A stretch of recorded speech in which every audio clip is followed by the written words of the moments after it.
You ever get that feeling that you're living in a completely different world than the person right next to you? Your neighbor, your coworker, maybe even someone in your own family. It seems like on everything, from politics to history, we're just getting further and further apart. But what if the real reason for all this disagreement isn't about our values, but about a kind of glitch, a shortcut baked right into our own brains? Well, that's exactly what we're going to dig into. So, to really see what I'm talking about in action, let's start with a perfect example: the fight over American history. I mean, how we choose to tell our own national story has become this huge battleground, and it shows a divide that seems just massive. All right, so on one side of the ring, you've got this perspective laid out right here in the 1776 report. The thinking goes that if you study the founding documents, you get this source of unity, of moral guidance. The idea is that if we all share this one positive story, we'll all become better citizens and the country will be stronger for it. But then you flip the coin and look at this. The American Historical Association, the actual professional historians, they looked at that very same report and called it the total opposite. They called it indoctrination. So what gives? How can two smart groups of people look at the exact same history and see two completely different things? Well, the answer isn't in the history books, it's inside our heads. Okay, let's zoom in. Forget that huge societal debate for a second and let's get personal. Let's talk about the actual wiring of your brain. Because, as it turns out, all of us are walking around with this built-in shortcut that totally shapes how we see everything. And it has a name: confirmation bias. To put it simply, it's our brain's natural tendency to just cherry-pick reality. We are hardwired to look for and give more weight to any piece of information that proves what we already believe. And at the same time, we conveniently ignore or downplay anything that might suggest we're wrong. And here's how it works. It's this little three-step dance our brain does, usually without us even noticing. First, we get a hunch, right? Just an initial idea about something. Second, we go looking for proof that our hunch is correct. And third, and this is the kicker, we basically become a lawyer for our own opinion, building a mental wall against anything that contradicts our case. It feels like we're being totally rational, but really, we're just rooting for our own team. Now, it's really easy to think, oh, that's just for, political arguments on the internet. But nope, not even close. This little brain glitch affects everybody, even the experts, the highly trained professionals in fields where the stakes are life and death.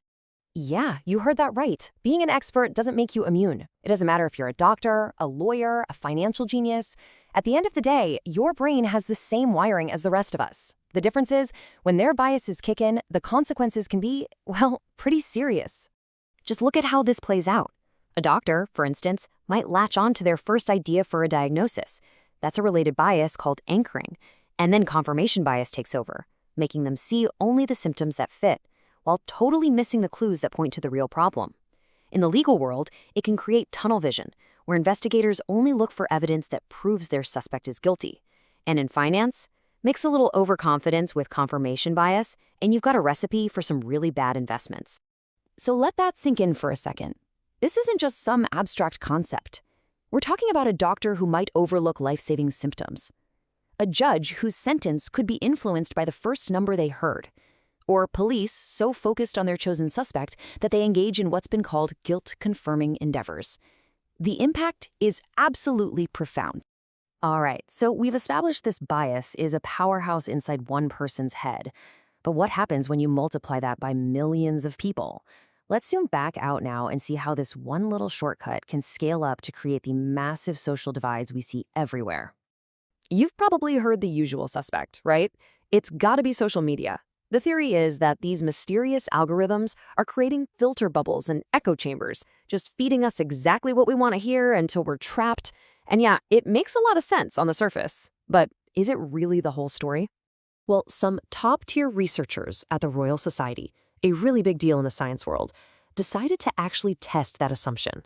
They looked at the data, and what they found is pretty wild. And here is the plot twist. The research actually showed the exact opposite of what we all thought.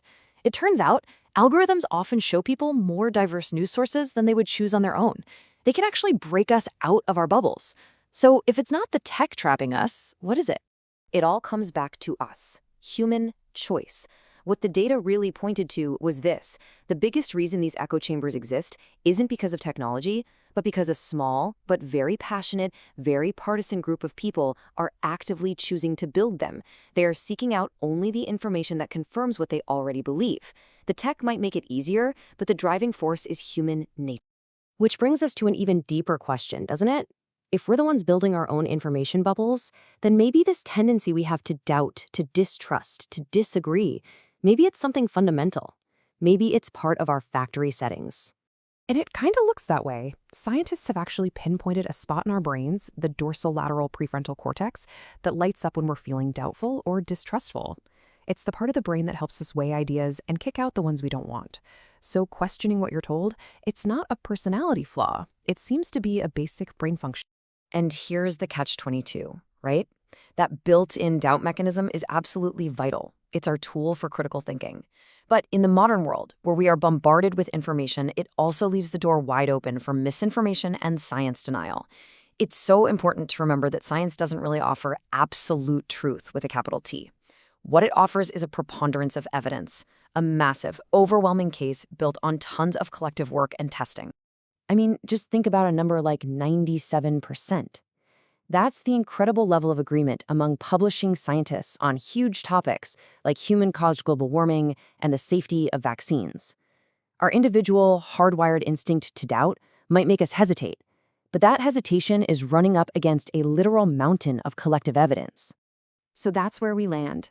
Our brains are designed with this feature, confirmation bias, that helps us make sense of the world quickly, but it also drives us apart. It's not a bug that we can just fix with an update. It's part of our core programming. So the real question, the one I want to leave you with, is this: if this is just how we're built, how do we ever learn to overcome it and actually think together?